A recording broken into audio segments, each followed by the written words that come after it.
నమస్తే. ఇన్నాళ్ళు నన్ను సపోర్ట్ చేస్తూ, ఎంకరేజ్ చేస్తూ మీ ప్రేమని నాకు అందిస్తున్న ప్రతి ఒక్కరికి కృతజ్ఞతలు.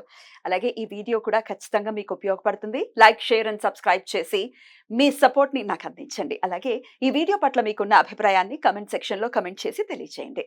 ఇప్పుడు వీడియోని చూద్దాం. జ్యోతిష్య శాస్త్రం ఒక అద్భుతం. వేదాంగమైన జ్యోతిష్య శాస్త్రం అనేటువంటిది మానవ జీవన గమనానికి ఒక వరం. జ్యోతిష్య శాస్త్రం నీ జీవితంలో వెలుగునింపే ఒక భాష.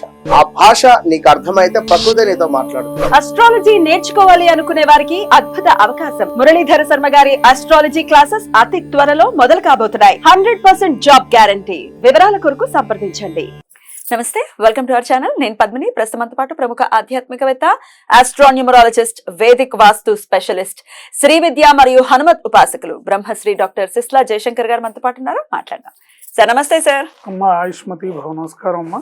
సార్, నక్షత్రాల గురించి చెప్తున్నారు, అంటే పాదాల వారీగా కూడా చెప్తున్నారు. ఏ ఏ పాదం వాళ్ళు ఎలా ఉంటారు, ఏం చేసుకోవాలి ఫర్ ద బెటర్ లైఫ్ అనేది చాలా బ్యూటిఫుల్ గా ఎక్స్ప్లెయిన్ చేస్తున్నారు.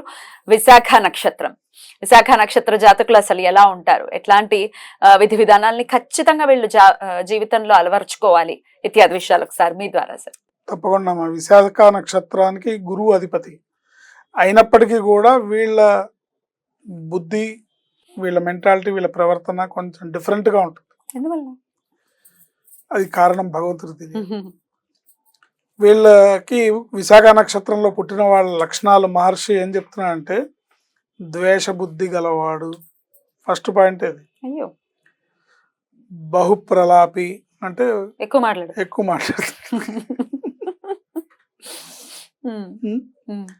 ద్వేషబుద్ధి గలవాడు, బహుప్రేలాపి, సుతదార సమన్వితుడు, ధనవంతుడు, ప్రాజ్ఞుడు, దేవబ్రాహ్మణ భక్తి గలవాడు, ఉదారుడు, నేత్రరోగి, స్వయం కృషితో ఏదైనా సాధించగల నేర్పు ఉంటుంది. ఒరిజినాలిటీ ముఖ్యం. వీళ్ళకి ఒరిజినాలిటీ ఉండాలి, అది మిస్ అవుతుంది. ఒకటో పాదంలో పుట్టిన వాళ్ళని కనుక తీసుకుంటే మోసగాడు, జ్యోతిష శాస్త్ర విద్వాంసుడు, వ్యాపారి, జ్యోతిశాస్త్ర విద్వాంసుడు, వ్యాపారి సపోర్ట్ కావాలి, ఒరిజినాలిటీకి భిన్నంగా ఉండాలి. అంటే మోసగాడు, జ్యోతిశాస్త్రవేత్త, విద్వాంసుడు, వ్యాపారి సపోర్ట్ అంటే జ్యోతిశాస్త్రం ద్వారా వ్యాపారం చేస్తాడు. ఇంకొక వ్యాపారస్తుని పెట్టుకొని సపోర్టింగ్ గా రుద్రాక్షలు అమ్మడం, ఏదో సంథింగ్ వ్యాపారం. ఒరిజినాలిటీకి భిన్నంగా ఉంటాడు. రెండో పాదాన అతిశయోక్తులు పలుకును, ఎగ్జాజరేషన్ ఉంటుంది. క్షుద్ర విద్యాభిమాని,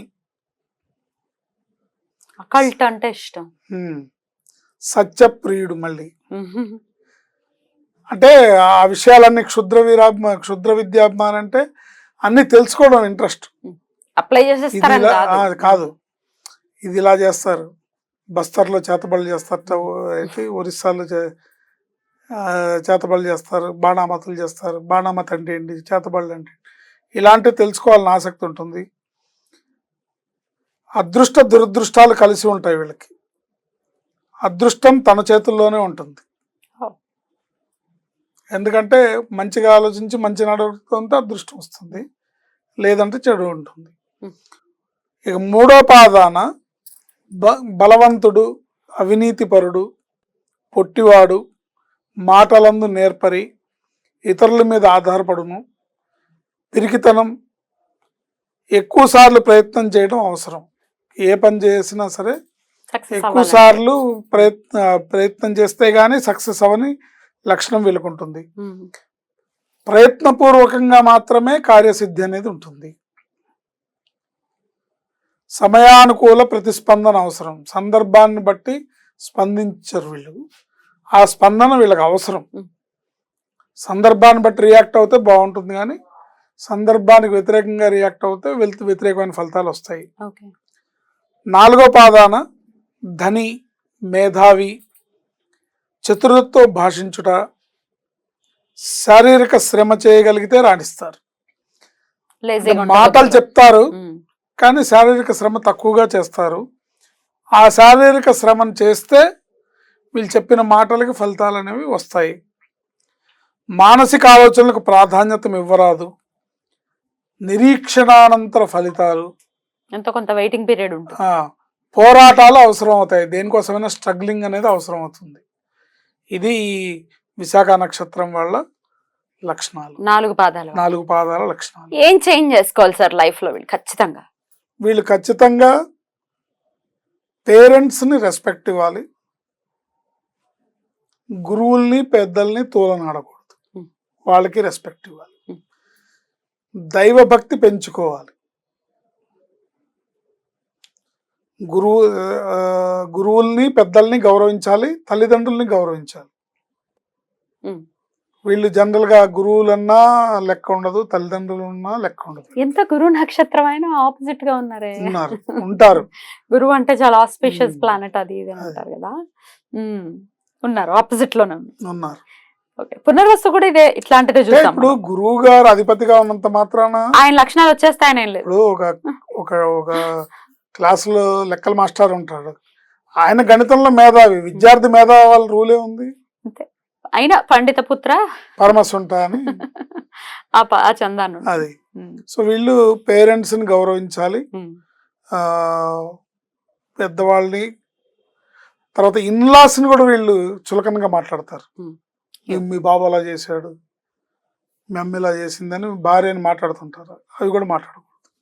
ఇవి గుర్తెరిగి తగ్గించుకోవాలి. ఇవే తగ్గించుకుంటే మంచిది అని ప్రకాష్ రాజ్ చెప్పినట్టుగా తగ్గించుకుంటే బాగుపడతారు. అండ్ లేజినెస్ కూడా ఉంటుంది వీళ్ళకి, బద్ధకం, పోస్ట్ పోన్మెంట్, చదువు అంటే అలక్ష్యం, ఇవన్నీ కూడా ఉంటాయి వీళ్ళకి. చదువు అంటే నెగ్లిజెన్స్. ఆ చదువుకున్నాడు ఏం సాధించాడు, పొద్దున్నే కోడ్ కూడా 4 వస్తుంది, ఏం సాధించింది, ఇలాంటి మాటలన్నీ మాట్లాడతారు. బాబాయ్. సో అన్ని మార్చుకోవాలి. కూరెండుకు తినేస్తున్నారు, అదే డైలాగ్. ఈ డైలాగ్స్ అన్ని వాడతారు.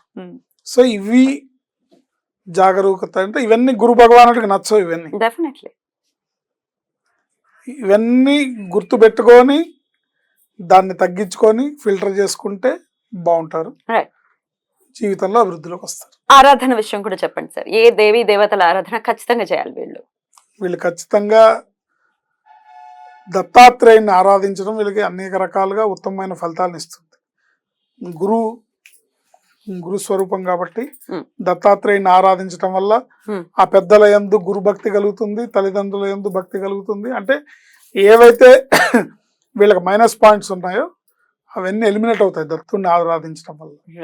అద్భుతం సార్, చాలా బ్యూటిఫుల్ గా ఎక్స్ప్లెయిన్ చేశారు. శ్రీ దత్త శరణమ్మ అనే మంత్రాన్ని వీళ్ళు నిరంతరం జపించుకోవడం ద్వారా వాళ్ళలో ఉన్న బ్యాడ్ క్వాలిటీస్ ఏవైతే ఉన్నాయో, నెగిటివ్ లక్షణాలు ఏవైతే ఉన్నాయో అవన్నీ పోయి మంచి లక్షణాల్లో వస్తాయి. రకాలుగా ఉత్తమమైన ఫలితాలను ఇస్తుంది.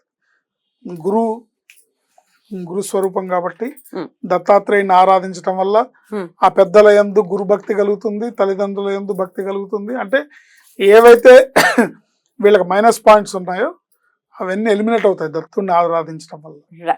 అద్భుతం సార్, చాలా బ్యూటిఫుల్ గా ఎక్స్ప్లెయిన్ చేశారు. శ్రీ దత్త శరణ మంచి లక్షణాల్లో వస్తాయి.